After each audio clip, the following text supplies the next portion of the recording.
చంద్రబాబు నాయుడు గారికి ఇప్పటికైనా ఒకటే కొడతా ఉన్నా, ఈ జరిగిన ప్రతి ఘటనలో కూడా ప్రభుత్వం తరపు నుంచి మొట్టమొదటిగా క్షమాపణ చెప్పండి. జరిగిన ప్రతి బాధితుడి దగ్గరికి కూడా మంత్రులను పంపించి ప్రతి బాధితుడికి కూడా 10 లక్షల రూపాయలు ఎక్స్గ్రేషియా డబ్బిచ్చి ఇటువంటి తప్పును ఇంకొకసారి జరగనివ్వము అని చెప్పి లంపలేసుకోమని చెప్పండి. ఈ కార్యక్రమం చంద్రబాబు నాయుడు గారు చేయకపోతే మాత్రం చరిత్రహీనుడవుతాడు. ఈ జరిగిన ఈ 6-7 ఘటనలలో వైఎస్ఆర్ కాంగ్రెస్ పార్టీ తరపు నుంచి ప్రతి బాధిత కుటుంబానికి చంద్రబాబు నాయుడు ఇచ్చినా ఇవ్వకపోయినా వైఎస్ఆర్సీపీ తరపు నుంచి ప్రతి ఒక్కరికి కూడా 10 లక్షల రూపాయల ఎక్స్గ్రేషియా వైఎస్ఆర్సీపీ ఇచ్చి తోడుగా ఉంటుంది. కనీసం చంద్రబాబు నాయుడు ఇప్పటికైనా సిగ్గు తెచ్చుకోమని అడుగుతా ఉన్నా. ప్రతిపక్షంలో ఉన్న మేమే ఇస్తా ఉన్నాం 10 లక్షల రూపాయలు.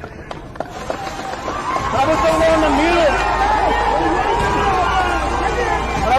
ఉన్న మీరు బాధ్యత తీసుకుని మీరేం చేయగలుగుతారు అని చెప్పి ముందుకు రమ్మని చెప్పి కోరుతా ఉన్నాం.